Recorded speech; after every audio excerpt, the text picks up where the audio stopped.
Good evening, everyone. I am Ellen Myers, the Programs and Communications Director for the Newton Free Library. Thanks for tuning in for this engaging discussion between Joshua Prager, author of The Family Roe, An American Story, and Tiziana Deering, host of Radio Boston. We're delighted to welcome the patrons of our 28 partner libraries from across Massachusetts and New Hampshire, and are particularly grateful to the Morrill Memorial Library in Norwood for co-sponsoring this program and providing use of their Zoom account. Please come on down to the Newton Free Library or visit us online at newtonfreelibrary.net. We ask that you use the Q&A feature for all questions as the chat has been disabled. Also note that closed captioning has been disabled and you can turn it off or back on by clicking on the live CC transcript icon at the bottom of your screen. Also, this session is being recorded. It is my pleasure to introduce our moderator, Tiziana Deering, host of Radio Boston on WBUR. She's been a commentator and contributed to WBUR for more than a decade and has contributed to a number of other regional and national news outlets. And now I'll turn the screen over to you, Tiziana.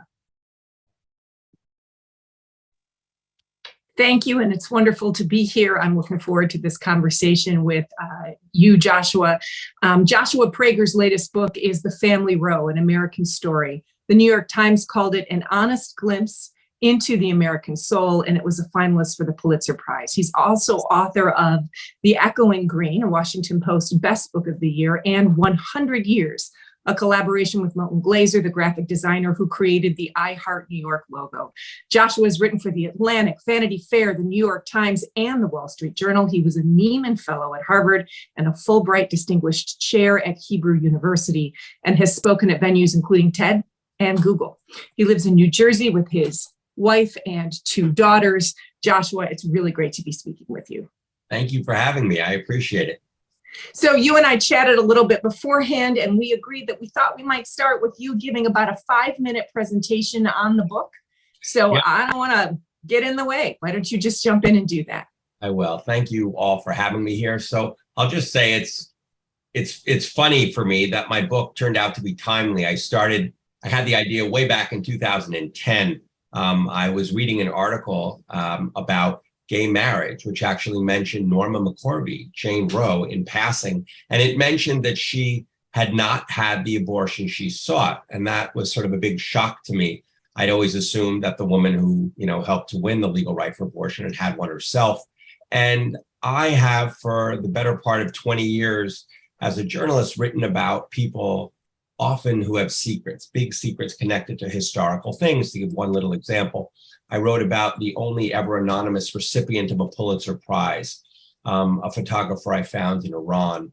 And I said, wow, that means somewhere, if Norma did not have the abortion, somewhere there is a human being whose very conception occasioned the lawsuit Roe v. Wade. I read that Norma had placed that child for adoption, but I had the feeling that he or she somehow would have found out who they'd been born to. And I came to see online that the pro-life side looked at this human being as the sort of living incarnation of their belief that abortion is murder. They could say, aha, but for Roe, you would have killed this person. They didn't know who that person was, though. I then wanted to find this person, which led me to Norma. Norma did not want to speak unless I paid her. I explained I couldn't do that. Later, we ended up spending hundreds of hours together over the course of 4 years. But when she first said no, I went off to find her partner of many, many years. Norma was gay, although she'd had occasional relationships with men. And Norma had just left this woman, Connie Gonzalez, when I found her in Texas. And the home that they'd lived in together was about to be foreclosed on. And Connie mentioned to me that Norma's private papers were in the garage and were about to be thrown out. And I said, wait, please don't throw those out. Those are important papers. Those papers are now at the Schlesinger Library at Harvard. I acquired them from Norma. She did not want them. And those papers were fascinating. They did lead me in time to the quote unquote Roe baby. I found on one piece of paper her date of birth. But also I realized in looking at those papers that there was a lot more I needed to write about. The sort of scope of what I was imagining grew from the Roe baby, whose real name was Shelley Thornton, to the other children Norma had given birth to, then to Norma, to Roe, and to the whole of abortion in America. And just to say one more thing, in the course of my research, I read a very famous book by Lawrence Tribe, the famous constitutional scholar, who said of Roe v. Wade that if ever America has the opportunity to sort of get past, this civil war that it finds itself in over abortion, the key is to give voice to the human reality, he wrote, on each side of the versus, meaning Roe versus Wade. That really resonated with me. That's the kind of thing I try to do, to write with empathy about people, even if I don't agree with them. And in time, I added to my cast of characters, to Norma and her 3 daughters, 3 other Texans, the lawyer Linda Coffey, who filed Roe v. Wade, and then 2 doctors from Texas, a pro-life advocate named Dr. Mildred Jefferson, who was the first Black woman to graduate Harvard Medical School, and a pro-choice doctor, very important abortion provider named Curtis Boyd. And they did enable me to sort of give voice to the human reality on either side of the versus. The last thing I'll say is that I personally, though I am very much pro-choice, I do believe that abortion is fraught for a good reason. I think it's complicated. And I tried to present the nuance and sort of ambiguities inherent in Roe in my book. So Joshua, in reading the book, one of the things that I found myself thinking was, I thought this story would be about Roe v. Wade, but bear with me. It felt more like the story of Roe v. Wade. Do you understand what I'm saying and what that distinction is? And that feels like a very important distinction, because while Roe v. Wade, both figuratively and literally, has been litigated, right, a million times, the story of Roe v. Wade, in the depth that you bring it in this book, really felt entirely new to me. Did it feel new to you as you were researching it and meeting, all of these characters, right? And they are characters as you built this story. Yeah, you're exactly right. It was kind of shocking, as famous as Roe v. Wade is, and it's undoubtedly the best known sort of case, certainly of the last, 50 or 100 years in our country. It's a case everybody knows. As famous as it is, the people behind it were shockingly unknown. In fact, Norma McCorvey, Jane Roe, the plaintiff there, the stories that she put forward were complete fiction. She famously switched sides. We can talk about that, from the pro-choice to the pro-life side.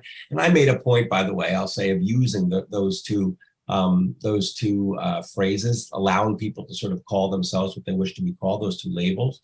But she wrote an autobiography sort of while on either side, and the stories that she told were nonsense. She was trying to come up, I guess, with a narrative that sort of befit her famous pseudonym.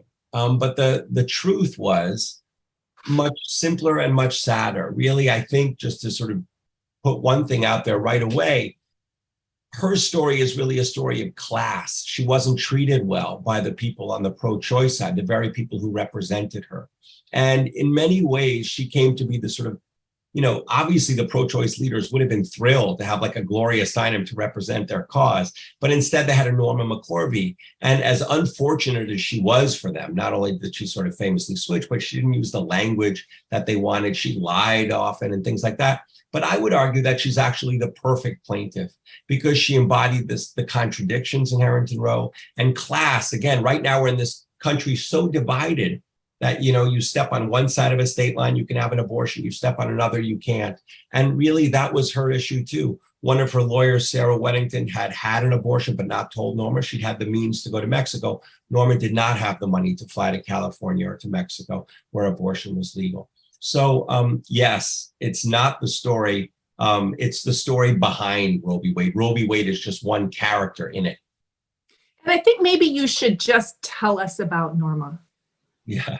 So Norma, the best way to understand Norma, for me, like the way I came to understand her, was to look back at her family. She was the 3rd successive woman in her family, 3rd successive generation in her family to have an unwanted pregnancy.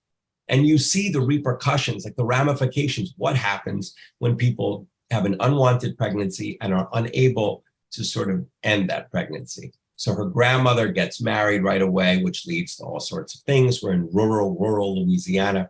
And her mother, Mary, this is in the 1920s, is made, 1930s, excuse me, is made to leave home. She's sort of disappeared from her town along the Atchafalaya River in Louisiana, made to go to the big city in Baton Rouge to carry her pregnancy to term, to give birth, and then to relinquish that child to her own parents. And then she has to pretend that that child who was really her daughter is in fact her sister. This devastates her. She becomes an alcoholic. And when she then marries, she's sleeping with many of the men she is serving drinks to. This is the home Norma, Jane Roe, then grows up in, a home where sex is, I'll say when that starts happening, Norma's father, Mary's husband, is distraught, and he decides that the family will all become born again. They become Jehovah's Witnesses. They move to Texas in the hope of a new start, but there's no new start. And this is the home Norma grows up in, where sex is sinful and illicit and extramarital, and also all the more so when Norma then comes out to her families.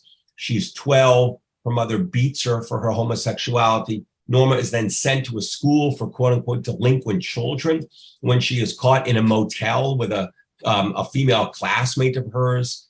And by the time Norma is 16 years old, she really is trying to sort of, she says, you know what? I'm going to try to do what's expected of me. I'm going to be straight. I'm going to get married. She marries at 16, quickly has a child, but she is not fit to be a mother. She does not want to be a mother. She's working in a bunch of gay bars there in Texas. She begs her mother to take the child off her hands. Her mother does. Norma later lies and says the child was kidnapped. She then gets divorced, has another child she relinquishes to adoption. She becomes a prostitute, a drug dealer, having a very difficult life. And it's at that point in 1969, when she's 22 years old, that she then gets pregnant for the third time and does not want to go through this again. She wants to have an abortion, but of course, abortion is illegal in Texas. So, as you pointed out in your opening comments, you started this book in 2010, and you did not set out to write a book in an iconic moment about an iconic subject where 50 years of turmoil have come to a head, right? So world's best oops, by the way, right? To do that now, it was Pulitzer Prize nominated. One of the things that struck me were, we've talked already a little bit, Joshua. Oh, you froze there for a little bit. Let me see if you unfreeze. Give it a moment. Did you lose me for a second there? So yeah. Yeah, I'm sorry, and I'm sorry to the audience. Okay. We've had a number of strange Zoom issues tonight. All of us have the. I apologize. So Joshua, talk about Texas. Yeah, so Texas, again, I didn't have the foresight. I didn't know that Roe was going to become, I didn't know when I started that it was going to be sort of in the crosshairs and become overturned. Obama was president, everything seemed sort of safe and sound. But when I did begin to dive in, I did realize how central Texas is to the story. It is a place where traditionally you've had a very large number of girls and women who have wanted to have abortions, where they've been denied access to abortion, and where you have a really sort of fervent anti-abortion population. And so Texas is really a character in the story. And what's fascinating to me is the three people who I mentioned, who I surrounded Norma and her family with, Linda Coffey, the lawyer who files Roe, and Dr. Jefferson and Curtis Boyd, the two doctors on either side of it. All three grew up very religious in Texas. Religion and sex, again, over and over and over, their seeming sort of irreconcilability is, in my mind, what really has led America to the point where it now is. Of course, it becomes politicized. There's a lot more to it. But that's really the foundation, in my opinion, of the problem, why abortion is uniquely fraught in this country. And a microcosm of that is certainly Texas. So then you have this layer of the exogenous players who politicize everything from Norma's experience to the Supreme Court ruling and carry us forward to this day. And we'll come to the current. obviously towards there is a level of cynicism there that you can almost chew on. It is honestly disheartening. Talk about this next two concentric circles of players as 50 years unfolds. So you're exactly right. It is a very cynical thing. I didn't know the history. When Roe is decided in 1973, it's shocking now to hear it in 2022. It was hardly politicized at all, and it was certainly not a partisan issue. When Ronald Reagan, the governor of California, signs into law this very sort of liberal abortion law, which makes abortion legal through the 20th week to non-residents too, his bill has broad bipartisan support. And amazingly, the first time after Roe, 2 years after Roe, 1975, when a justice is confirmed to the court, Justice Stevens, he is literally not even asked his opinion of Roe v. Wade at his Senate confirmation hearings. Now, of course, those hearings are basically just proxies on Roe. And then what happens is from the mid-70s to the mid-80s, it becomes politicized.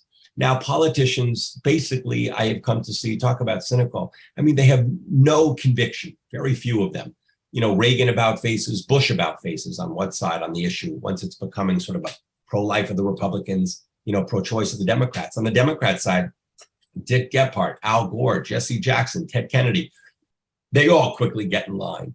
And it's 1976, really, when abortion becomes a political issue. Dr. Jefferson, the woman I mentioned, becomes the head of the National Right to Life Committee, and she basically challenges the presidential candidates to take a stance on whether or not they support a personhood amendment, whether they wish to amend the Constitution to recognize the quote unquote personhood of a fetus. And Reagan says that he will do so. And he then wins the election in 1980. And a large part of the reason he does is that, without going too into the sort of weeds, Jerry Falwell, a Baptist pastor, founds the moral majority. Evangelicals and Catholics come together and they help elect him. The Democrats are a little sort of slower to realize the political importance of abortion here. When Scalia is appointed to the court, they don't make an issue of it all. But of course, 2 years later, 1987, when Bork is put forward, Ted Kennedy and everyone else says, if he's elected, you know, if he's appointed to the court, excuse me, you know, it will be a very dark day for women in this country. Abortion is fully politicized by then. And yes, it is a cynical thing. Just to sort of add to it, you know, what was really disheartening for me as a person who is pro-choice, and I alluded to it briefly before, was the way that Norma was treated by her own lawyers, particularly Sarah Weddington. You know, she was much more valuable to them, of course, as a plaintiff than just as a woman who was pregnant wanting an abortion. They misled her. They didn't treat her well. And then even later, when Norma initially she just wanted an abortion, didn't want to be sort of part of the movement. But when she does then want to become part of the movement in the mid to late 1980s, they don't give her a seat at the table. They marginalize her because she wasn't sort of the person they had sort of imagined. And there's a lot of that on both sides. And it's a dispiriting story.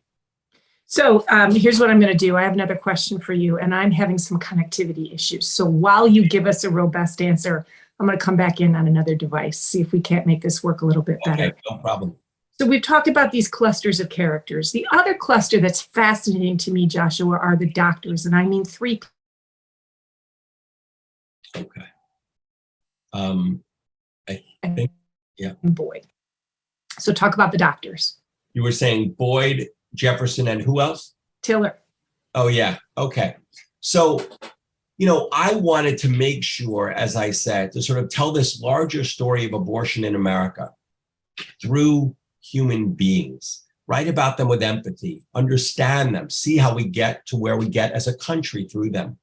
And the two doctors really on either side that represent the sort of extremes that in many ways we have now come to are Dr. Jefferson and Curtis Boyd. You know, President Clinton famously said in 91, I think, that abortion ought to be safe, legal, and rare. But nowadays, people would say, among the pro-choice leaders, why should abortion be rare? It is only a social and moral good. It empowers women. Well, the person who really planted that seed decades before feminist leaders like Katha Pollitt were saying that was this Dr. Curtis Boyd. He was from a religious home in Texas, and he is growing up in the Depression. And in high school, he's still alive. He's in his 80s. In high school, he has a crush on a girl named Virginia. She gets pregnant with the captain of the football team. The captain of the football team is seen as a stud, but Virginia's life is ruined. She is made to leave school. She's a pariah. She's made to leave the church. This strikes Boyd as deeply unfair. He's very upset. He becomes a doctor, and he starts providing abortions in Texas pre-Roe. Later, after Roe, he really pioneers what is now the accepted method of second trimester abortion, dilation and evacuation. And eventually, when his friend, Dr. Tiller, is murdered, Dr. Boyd becomes the largest provider of third trimester abortions in this country. Now, again, though, what really marked him in my mind was his complete impenitence about his work. He said that abortion is only a social and moral good. And it is undeniable, obviously, that there are abortions late, even well into the third trimester, that are necessary to save the life of the woman if there's a severe fetal abnormality, etc. But he will say that he believes abortion ought to be legal literally up to the moment of birth, and not only in those extreme cases. So, I watched as the sort of pro-choice movement moved this way, and the pro-life movement did as well. The two poles that these two movements now exist would have been unrecognizable to the leaders in the 70s. Henry Wade himself, the Wade against Roe and Roe versus Wade, he was privately pro-choice. Linda Coffey, the woman who files Roe on behalf of Norma, was a religious Baptist and said that, while I believe that abortion ought to be legal, I myself could never have one. I mention this because people were mindful that it was complicated. Just to talk a little bit about Dr. Jefferson. Dr. Jefferson is maybe the most fascinating character for me in the whole book. She's a very brilliant woman, graduates summa cum laude from college at the age of 18, and then goes off to Harvard Medical School. As I mentioned, the first Black woman to graduate from Harvard Medical School. She's ready to become a surgeon, but her medical career is sabotaged. There was a fascinating thing I discovered, an FBI file about her. When Nixon in 1973 wants to appoint her to the committee, and you have all these very famous doctors talking about her, and they're saying in just simple black and white, well, I couldn't appoint her to this committee or that committee. I couldn't have her work with me because she's a Black woman. And her career is just sabotage. She doesn't know what to do. She can't get certified as a surgeon. And then it's right around then that she doesn't know what to do, that the American Medical Association says, you know what, this is 1970, 71. Doctors, if you work in a state where abortion is now going to be legal, you need to defer to state laws. Dr. Jefferson is upset about that. She's miserable at the medical community in general because, again, they've sort of ruined her career. And she very quickly becomes the sort of voice of the pro-life movement. She realizes the political gold in abortion. She brings Reagan into the fold, and we're off and running. The last thing I just want to say about her, I'm so sorry, Tiziana. Not at all. Always looking at sort of the human beings behind the stand, their public stances. The very same woman here who's saying that there can never be an exception for abortion, that abortion can never be allowed, not in cases of rape, incest, or even when the life of the mother is endangered. This same person privately tells her husband that she will only marry him on the condition that they not have children. She says, because I'm Black, you're white, we will have a biracial child. We will bring that child into this world. This is an unjust world. Life is so unfair that I won't bring a child into it. And yet she mandates that every other conception has to lead to a child. So there's a lot of hypocrisy and complications in the backstories of all of these people. Are you hearing me okay here? Yep. One of the things that's interesting in listening to you, so when you take in the book, and I think hopefully the audience is catching this as you and I are having our conversation, you have these multiple concentric circles after concentric circles, casts of characters, entire types of characters, deeply personal characters. You have a state that's acting like a character. You've got religion acting like a character. Is there anything that wasn't there that the law is acting like a character, politics, anything that wasn't there that you thought would be, where you were like, I thought X would have figured into this much more than it did. That's a good question. I think the single biggest thing for me was, again, I majored in music theory in college. So I came to this with no sort of previous understanding of these things. I was just deeply curious, and I just kept sort of following all the lives.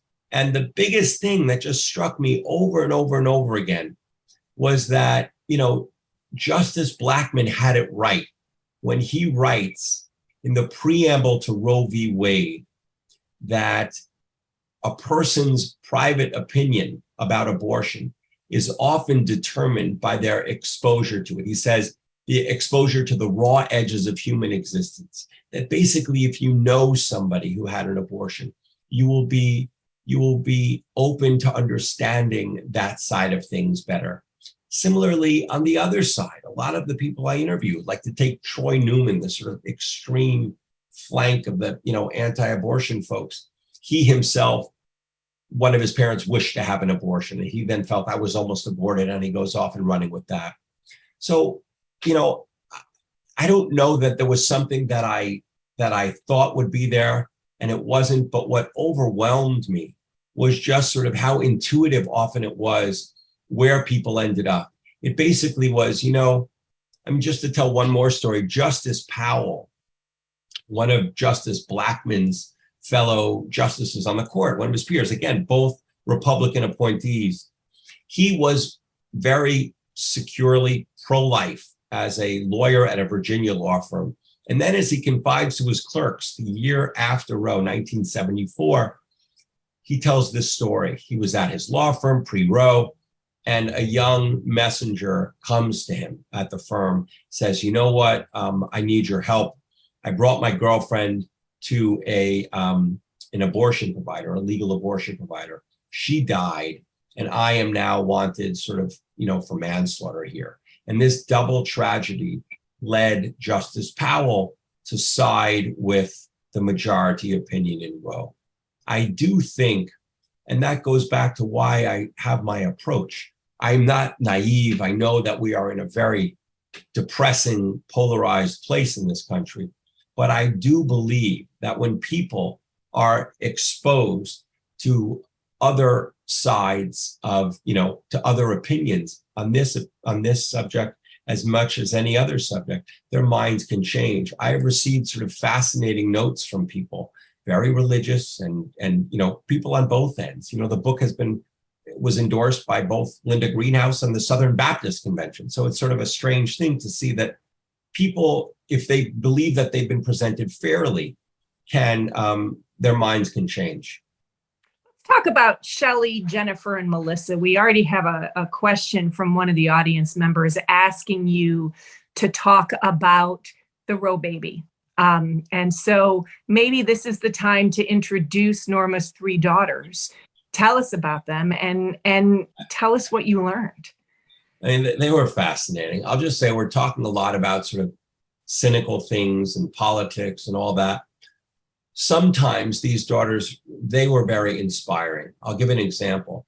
Norma had three daughters. I mentioned the first one she had when she was married, and then her own mother raises that child. The other two are sort of relinquished to adoption and raised by strangers. Well, Melissa, the first child that she gives birth to, I mean, my goodness, did she suffer at the hands of Norma? Because even though Norma's mother, Mary, raised Melissa, Norma was in her life, and she was a destructive force. Now, we mentioned, Norma was manipulated by both sides, but she could be vicious herself.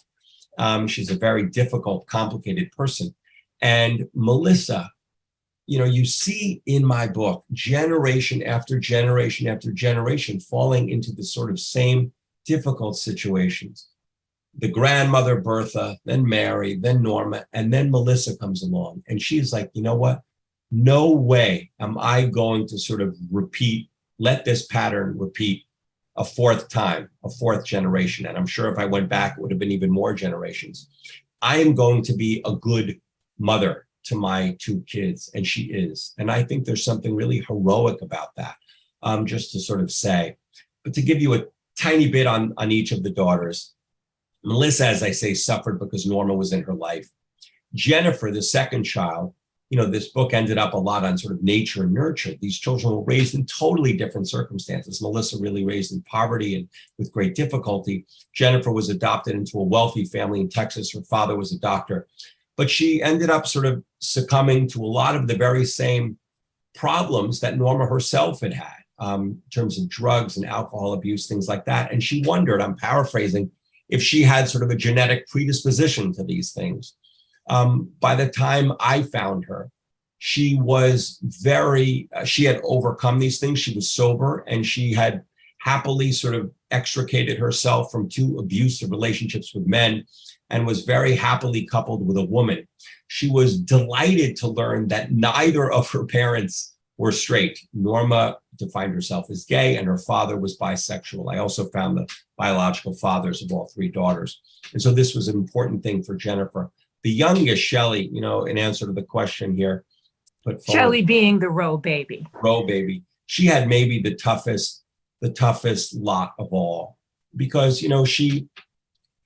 the fascinating thing is she said that at the root of what is hardest for her is actually not the sort of uniqueness of her burden, meaning that she herself, it was her conception that led to Roe, but rather that she was simply born unwanted. The fact that she was adopted and let go by her birth mother, this, she says, that's the thing she's worked on in therapy. That something that is common to tens of millions of people, being sort of born unwanted. But her burden was amplified by the fact that not only was she, let go by her birth mother, but she then finds out at 19 who she had been born to. She was a regular teen, as she puts it, caring about shoes and cute boys, she says, when she's walking across a parking lot near where she lived in Washington State to get a tan, when someone jumps out of a van and says, hey, I was sent by your birth mother. And immediately, Shelley's delighted. I've always wanted to know who my birth mother is. Well, it turns out that Gloria Allred had just come to represent Norma, 1989. Famous lawyer. Yep. And they had this idea that we could get Norma out in front of, she takes her to Hollywood, we can get a lot more attention for her if she somehow finds her third child, the Roe baby. They don't look for the second child, which I think is very telling. And it's very upsetting to Shelley that she finds out that her biological mother isn't looking to have a relationship with her. She sort of wants to take their show on the road, appear before live audiences, make money, etc. Norma had come to really wring a living, a meager living, but a living out of her plaintiffship.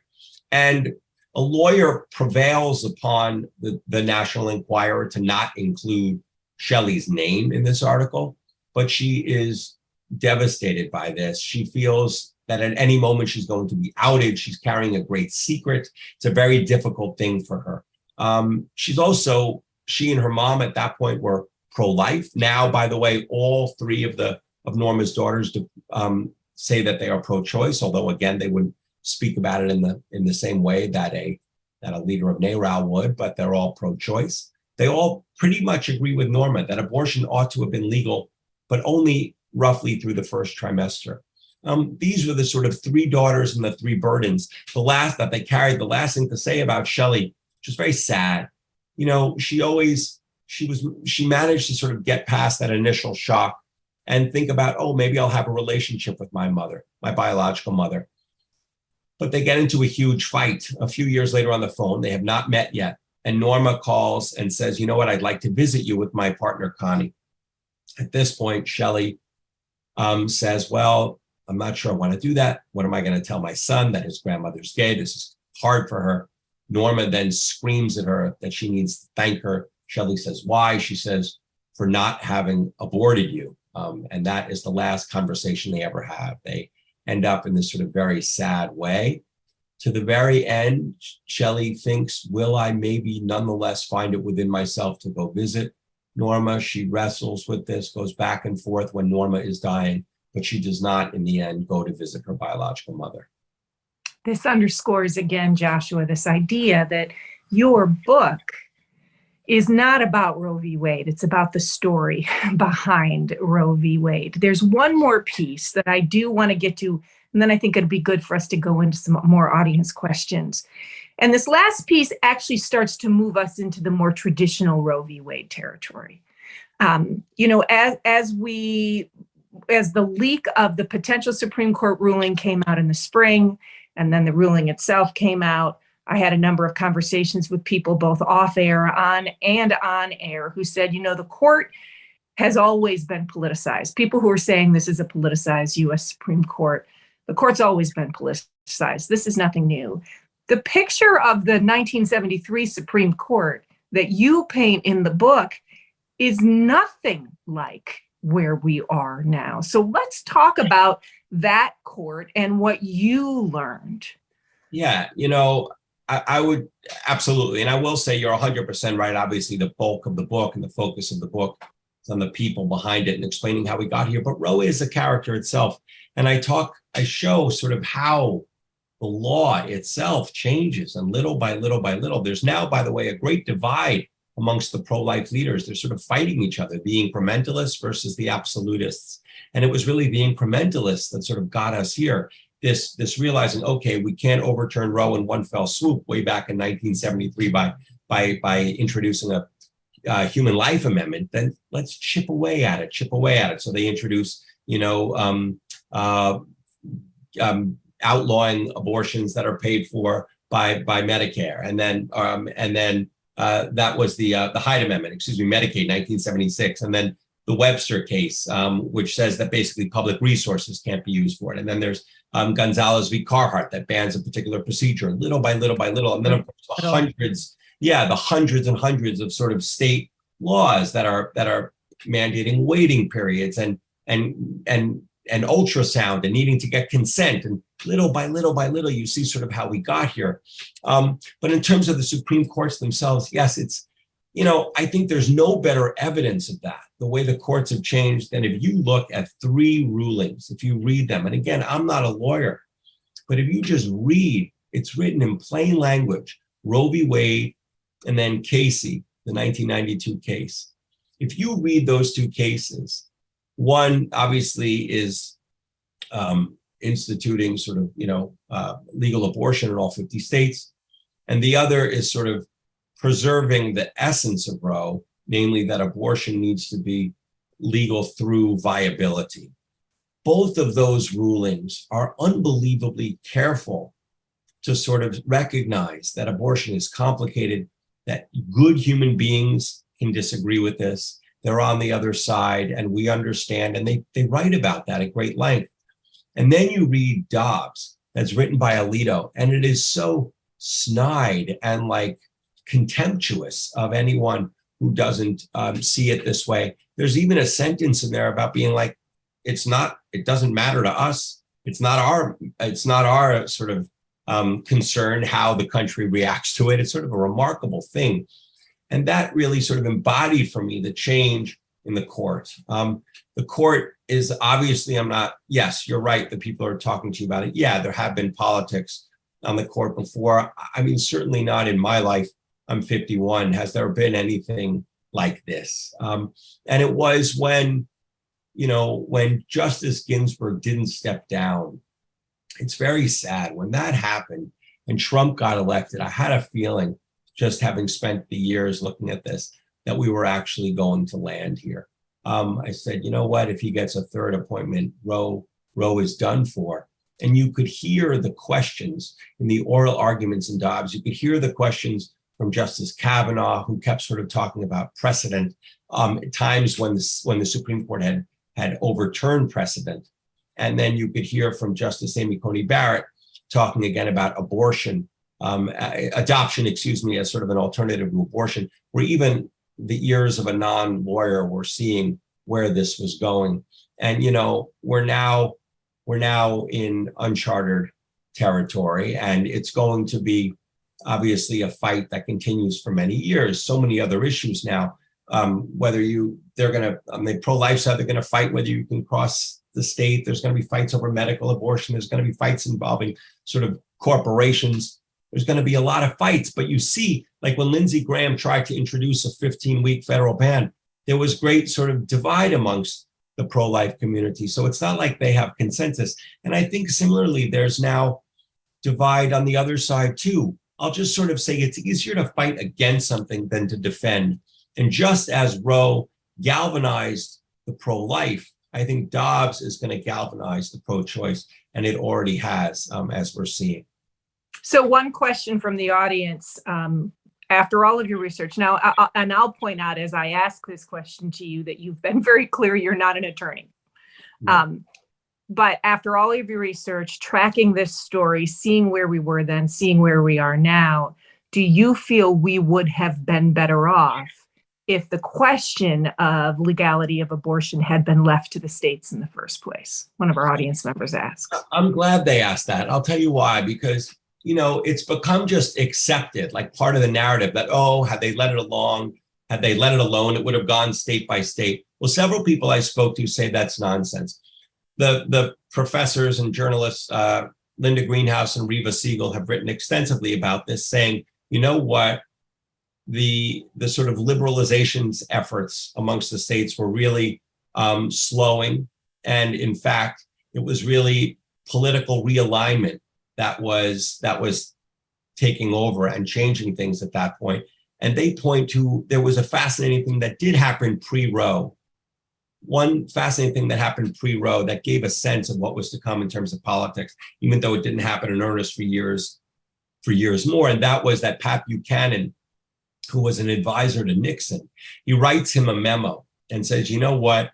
And Nixon had just said that basically abortions ought to be paid for, I think, by the federal government and military hospitals. And he says, you need to sort of bite your lip and say, you know what? All of a sudden now, I find that abortion is an offense to sort of my, conscience. And the reason he said to do that, he said there are votes to be won among left-leaning Catholics. So they point out that, you cannot assume that. And in fact, I spoke to one of Justice Blackmun's clerks, John Rich. I spoke to all of them, but John Rich said to me, and he hadn't been interviewed before, he said that he didn't think that was going to happen at all, this continued sort of state by state liberalization. So, it's very hard to know.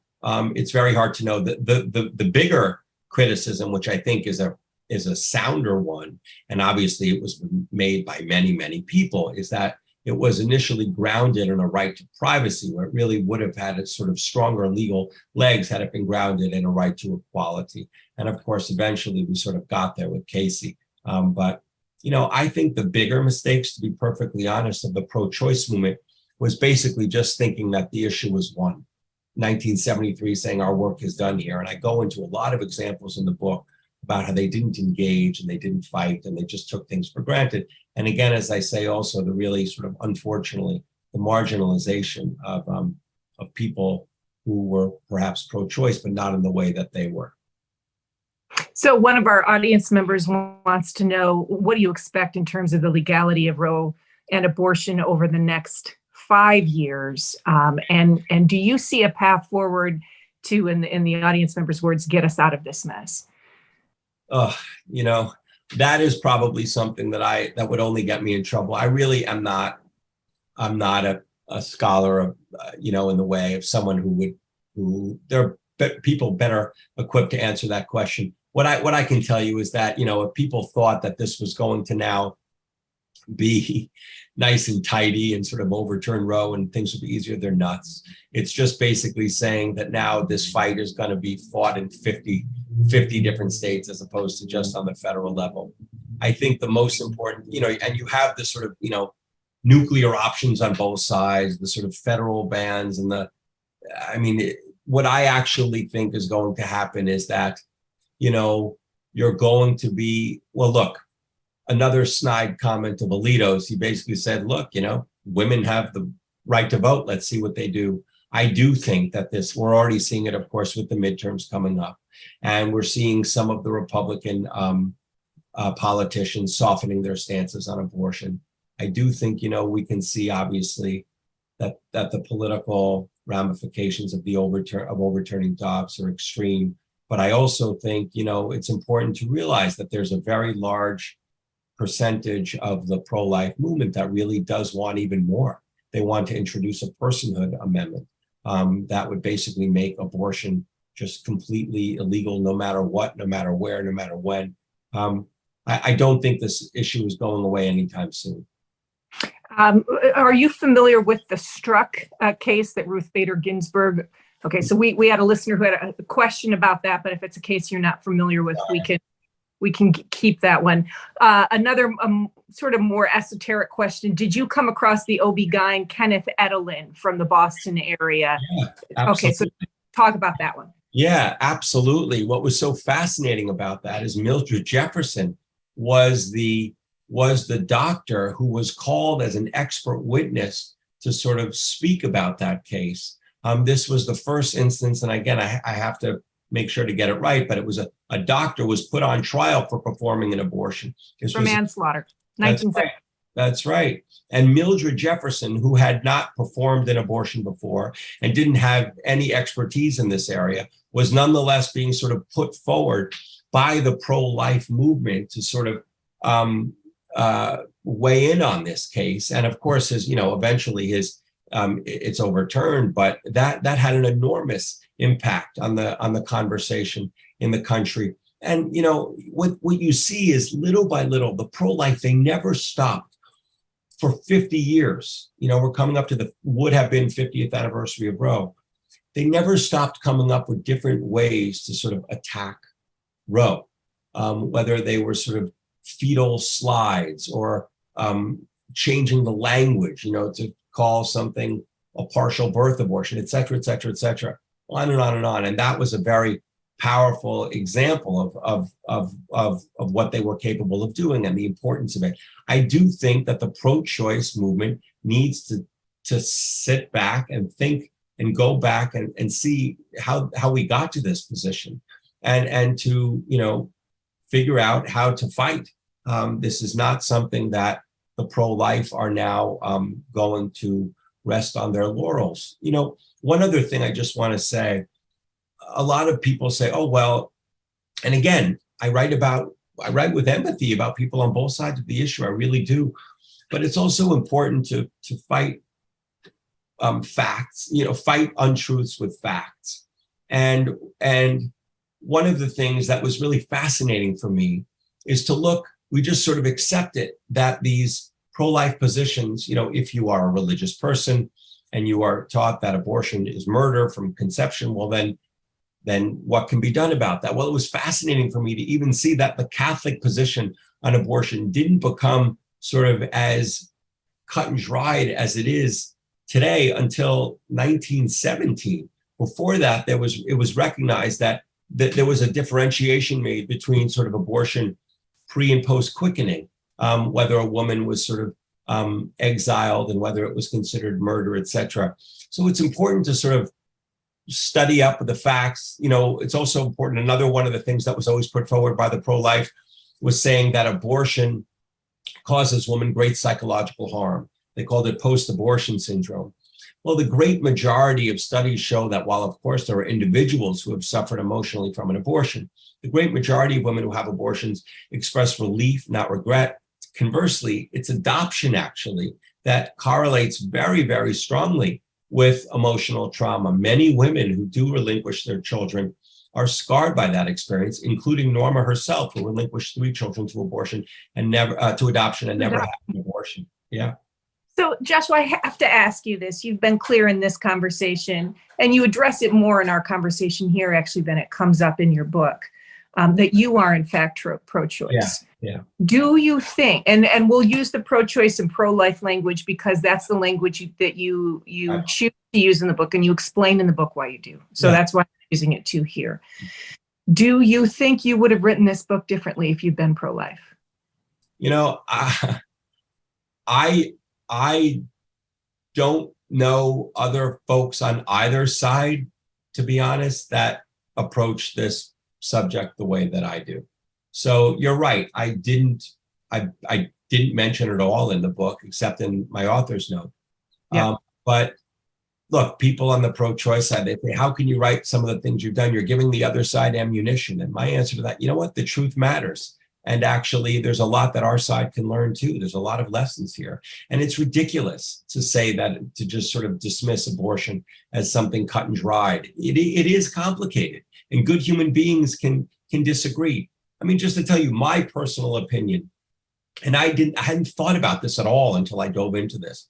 But in Western Europe, liberal Western Europe, the legal cutoff for abortion in several countries like Switzerland and France, etc., is much earlier than it was via Roe in this country.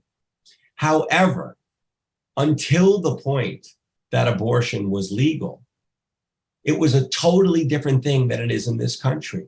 The state helped the woman to have the abortion. It was free. It wasn't stigmatized. It was available almost anywhere. And the woman or the girl wasn't made to, go through all of these crazy hoops. To me, that is the ideal. Obviously, still having exceptions for fetal abnormalities, etc. But it's not like, I think people are doing themselves a disservice if they just sort of close their eyes and say, no, abortion should be legal to the very end, and anyone who disagrees with me is a horrible human being. If you read my book, you really see how we got here. And I think that's important to understand that. And we learn lessons from that. So I don't think I would have written the book differently if I was pro-life. There's no one on that side who's sort of written it this way, but there isn't anyone else on the pro-choice side who's written it this way either. And again, I'm not naive. I don't think it's going to change the world, but just judging from my inbox, I do think that lives are capable of being changed, and minds are capable of being changed. And I do think it goes back to the very thing that Justice Blackmun wrote in his book, in the preamble to Roe, that basically when you are exposed to something, you can come to see it differently. Interestingly enough, both sides recognize that. Both sides tried to have people on their side tell their stories. And we can do worse than listen to them. Tell us about that inbox now that this book is out there. Well, let me put it to you this way. I became very sort of disenchanted with the leaders, unfortunately, on both sides of this issue. They for many years have not recognized that abortion is complicated. And again, you see, as I mentioned, all those politicians that flipped, you see how this came to be. By the time Arlen Specter in 1995 said that we need to take abortion out of politics, it was too late. And he then had to switch parties. But I mention that because the people on the grassroots, they're the people I've come to actually have great respect for. There's a woman in my book named Judy Wiggins, who was a person who was very good to Norma. She treated her well, and not a lot of people did. She was a person who had had some very difficult years in her life and had had 4 abortions. She then became religious and became a pro-life advocate. But to this day, she recognizes, she says, because of her own private experience, that abortion is complicated. And she does believe in exceptions. And she does believe that we need to listen and understand. Like if the grassroots and the leaders flipped, our country would be a much more sort of understanding place. And now is the time for people to make their voices heard. I mean, my God, if we don't see that, coming up to these midterms, then we've learned nothing. So we have a listener, an audience member who wants to know if Norma gave fully free consent for you to use her papers, or did she merely not want to have them for herself? It seems like the audience member is concerned. Did she realize how public so much of this would become when she said, you can have them, I don't want them? Absolutely. She absolutely realized, and she was desperate for me to tell her story. It was fascinating. I spent hundreds of hours with her over the last 4 years of her life. I was with her actually when she passed away. Norma had lied so many times that she'd almost forgotten what actually happened in her life. And she was very excited to help me tell her story properly. Like she called me one night so thrilled when the name of the man who was the father, the biological father of her youngest child, came to her. She said, Bill Wheaton. And I'm like, Norma? And she told me sort of what she was talking about. So yes, she absolutely knew and wanted this out there. And was delighted, if I can say, that I was writing the book. What really was interesting, she wouldn't speak to me, as I say, initially, because I wouldn't pay her. And I didn't then see her or speak with her from 2010, when I initially reached out, until 2013. In 2013, I had connected with the daughters. And I was with Melissa, the eldest daughter, at the wake of her grandmother, Mary. And while I was at the wake, Norma came in. And then we went back to Melissa's house, Melissa, Norma, and I. And Melissa said, Mom, I want you to help Josh because he has brought me to my sisters. Now, all three sisters had looked in vain for each other. They'd all wanted to sort of come together, and it was hard for them. At one point, they had each other's name, but then it fell away. And so I wasn't playing God. I didn't put on them something they didn't want. I brought them together in the way that they had wanted to. And when that happened, that was very exciting to Norma. She didn't know who her second child was. And she was very happy to sort of have closed that loop. And that, I think, more than anything, was when she really decided, I want to help Josh tell this story. In our remaining time, and I want to point out, there's a lot of questions that I didn't get to. Those questions range from everything from other bits of the story to concerns that you might not be recognizing that life begins at conception. So we have a full range and we just have limited time, but I want to acknowledge that there are other questions that we didn't get to. In our last 2 minutes, I think what I'd like to ask you is there any message that's emerged for you or key point that's emerged for you since you closed the galleys on the book? Yeah. And history has continued to unfold that you would put in the book now, if you could? Oh, that's a good question. Yes, I will tell you one thing, and I'm working on it. I think over and again, what was very gratifying for me was when I was able to show that the stories of the people at the very top of the sort of Roe and abortion in America world, the people who brought us where we are, these people I chose, I was able to show how they got there through personal experience. And then what happened as a result with the country, okay? But there were a few people who were very prominent who had abortions themselves, or who had people in their lives have abortions, who did not feel comfortable yet with my telling that story. And I hope to do that. There is not a sensationalistic sentence in my book, so that is not what I am after. It's that I think those people have the power to sort of make a difference. As I mentioned, there's a snarky sentence on the pro-choice side that when is abortion allowed? When it's rape, incest, and me. That basically, we can all finally understand why a person will want an abortion when it comes into our world ourselves. We understand, circumstance. And I wish that I had been able to sort of get a few more of those stories into the book. But as I say, I am working on it and things take time. So I think that's right at 8:00. I think that's our time together. I don't know if Ellen is going to come back onto the screen, but in the thought that she might not, and besides, I want to make sure to thank you myself. The book was fascinating. I strongly encourage, although we talked about a lot of it, I strongly encourage the audience to take the time to read it. And I want to thank you for your insight and your work on this and joining us this evening. And we'll give a little silent virtual applause to Joshua Prager for the Family Roe. Well, thank you, Tiziana. Thank you, Ellen. Thank you all who tuned in. And I will just say those questions we didn't get to, I addressed them in the book. So, but really, thank you all very much. I'm really delighted to have this opportunity. Goodbye.